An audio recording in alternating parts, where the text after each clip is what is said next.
सद्गुरुवे नमः। किसान ने अपने कोठी से गेहूँ निकाल करके खेत में जा कर के छिड़ दिया। किसान के पुत्र ने कहा, पिताजी आप तो है एकदम मूर्खे हैं कि पागल हो गए आप। लेकिन कैसे? कल गए गेहूँ रहता तो रोटी पूड़ी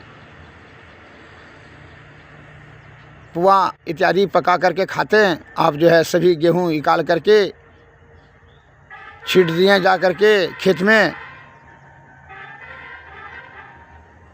ये तो अब फिर खाएंगे क्या? पिता ने पुत्र को समझाते हुए कहा, तुम थोड़ा देर धैर्य धारण करो, देखोगे परिणाम। जा कर के 10 दिन पर भेजा कि जाओ खेत में देख लेना।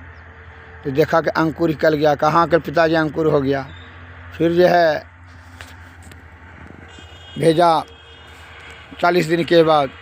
कहा क्या हो? कल का पौधा निकल गया है, जो है ना भैठौना पौधा हो गया। कल को पानी पटा दो, पानी पटा दिया।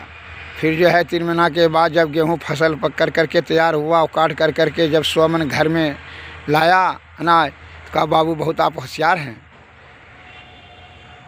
कहा उस समय तो पागल और बुड़बक बना दिया।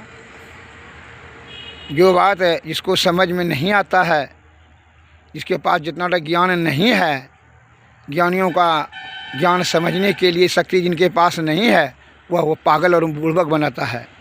इसलिए हमारे अभी का जो है विषया आसक्त सज्जन, जो कि मन और अहंकार से आयुक्त है, हमारे प्राचीन बुद्धिजीवी ज्ञानी ध्यानियों आदि विद्वान वैद्यगणों को क्या समझते हैं?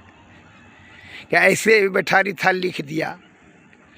उन्होंने संशोधित किया होगा, एक एक शब्द को संभाल करके के शुद्धचित आत्मा से सत्य लिखे हैं। उनको अमल करने की आवश्यकता है, और अमल नहीं करेंगे उसका परित्याग करने से क्या होता है, जीवात्मा की बड़ी दुर्गति होती है, और शरीर को तो आधे उम्र में रोगाग्रस्त होकर करके छिन्न भिन्न होते चले जा रहा है। वो तो आपके समक्ष में ही है कि नाना प्रकार का रोग हम लोगों को, मनुष्य जाति को धर दबोच लिया, और उम्र भी कम में, आधे उम्र में यहाँ से विदा हो जाते हैं।